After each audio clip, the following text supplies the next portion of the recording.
Today is going to be all about 90s editorial design, what it looks like or how to identify it and how to utilize it in your projects, or more importantly, how to utilize its very popular modern adaptation. We're going to break this up into 3 parts. First, we're going to look at some references together, some old and some modern, as well as some from even major brands that you might be very familiar with. You might even see some of these references and be like, huh, yeah, I've seen that before. Next, we'll talk about 4 major components that will help you practice and master this design style: color, type, layout, and imagery. I'll give you colors and fonts to start with, as well as explain layout and how to source some good imagery. Last, we'll just make a design together from start to finish. As a bonus, at the end, I'll show you some awesome templates that you can use, as well as talk a little bit about why understanding this style of design could be really important. We're going to start off this section with a little game. First, I'm going to flash 10 references in a row relatively quickly. Ready? Here we go. Now here's your challenge. I'm going to show you 6 designs and you have 5 seconds to pick the 3 that match the 10 references. Okay? Go.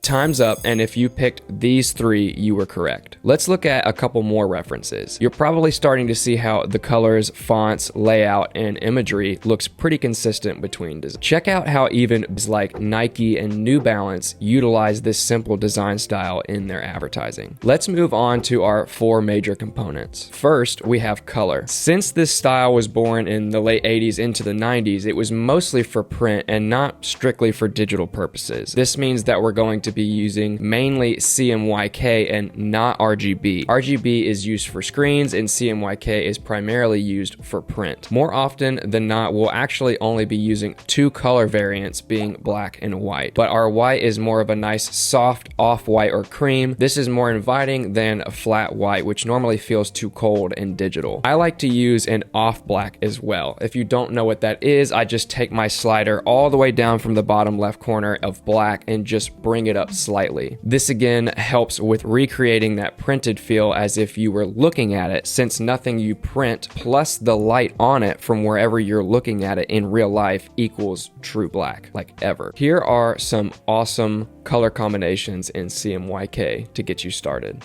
Next, we have fonts. As you may have noticed in our references, this style utilizes mostly serif fonts and the occasional condensed sans serif font. Some great free serif fonts for this style are Scheherazade Regular, Playfair Display, and Old Standard TT. Now, my absolute favorite font for this style, and maybe just in general, though it is paid, is Perfectly 90s. At one point, I was absolutely using this font every single day. If you have time to check it out, I definitely would, and if you don't mind paying for a font, definitely grab this one, and you can even upload your own fonts to Kittl to use. The most commonly used sans serif font for this style is Futura PT, but this is an Adobe font, and if you don't have Adobe, you unfortunately won't be able to use it. Thanks, Adobe. Fira Sans Condensed, however, is free and is a wonderful alternative for this style. Before we move on, let's note the letter and line spacing on these designs. More often than not, you're going to see pretty close letter and line spacing, making the titles sporty and compact. Generally speaking, the closer your letters and lines are together, the bigger you can make your title. Even a 10% increase in size is huge if the point is for the title to be eye-catching and easily readable. Let's talk briefly about layout. Layout can be intimidating for a lot of styles, but for this, it's actually pretty simple. More often than not, you're going to have a title, an object, and maybe some filler text. Your title is often going to be simple and to the point, not really a lot of characters, and you'll have some sort of imagery like an object or cutout, maybe with a little drop shadow just to add some depth. Just as a rule of thumb, let's make sure nothing is too close to the edges. This feels a lot better than this. Our last component here is imagery. I personally have most often seen this style done with some sort of cutout or an object with a completely transparent background. Sometimes if you find a photo with enough space for text on it, you can get away with that as well. If you can, it always adds depth to have your subject partially in front of your text. For example, I can take this,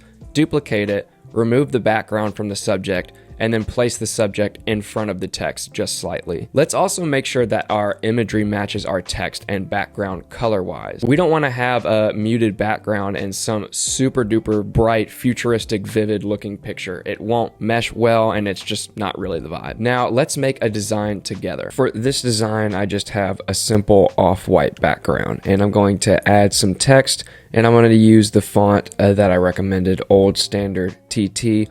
Let's say for this design, I'm a coffee shop owner, or I make designs for a coffee shop, and I just want to do a little promotional poster, get people to come inside, get people to want coffee, to think that they want coffee, to come in and buy our coffee. I'm going to make this title here. The next thing I'm going to do is AI generate this latte. It actually did a pretty good job. This was the first try. I'm going to select my text and make it that off black that I was referencing before, and just play around with these two elements until they look good to the eye. Next, I'm going to add a drop shadow to this. I don't know if I like it or not. I may not keep it, but for right now, I'm going to play with the offset and the angle and the color. I'm going to color pick the background and then just make it slightly darker to make this a little bit more realistic and believable. Next, I think it'd be cool to make the bottom line of my title italic, so I'm going to select that and make that italic. I decided I don't totally love the drop shadow. You're really getting the full design process here, so I'm going to take that off. Next, I selected my text and adjusted the kerning. I made the letters closer together and made the title bigger, also like I referenced before. I'm going to add some more text down here using the same font. I just feel like it needs something at the bottom of this poster. So I'm going to make up some different coffee drinks and their prices, adjust the text size and the letter spacing. And I'm going to say something like drip coffee starting at $1.99. And I'm also going to adjust the line spacing so that these are closer together. Put this over on the left, hold Option, drag to duplicate. And let's say that I want lattes for the middle one. And I can say latte starting at $4.99 because lattes just like to be expensive, I guess. And then the last one, I'm going to put pastries starting at $2.99. Now I'm going to select all three of these and use the alignment tool, group them, center that group, and then ungroup them. And I think it'd be cool if all of these were a different font way. I don't really love bold, so I'm going to change this to italic, and I think that looks great. Next, I'm just going to adjust the spacing of this a little bit so it feels better. And this is your finished design. But why is editorial coming back? Well, we've been in a very experimental, maximalist, and futuristic design space for quite a while. And with the natural rotating of trends and styles, I think editorial was just next in the rotation. Along with the fact that major brands have started to utilize this style once again, and that just naturally gets people taking notice and trying it out themselves. Clothing has also leaned heavily 90s recently, and I think that companies used the same promotional design style that they just used before to promote their products in the 90s. If it's not broke, just don't fix it, I guess. If you found yourself wanting to try out graphic design as a way to make money or as a hobby, but you don't know where to start, Kittl is perfect for you. Check out the description for our current promo code on Pro plans. With tons of templates, assets, fonts, and advanced effects, Kittl is great for both the first-time user and the seasoned designer. If this video was helpful, informative, entertaining, or all the above, help me out by subscribing and dropping a like and a comment. See you guys next time.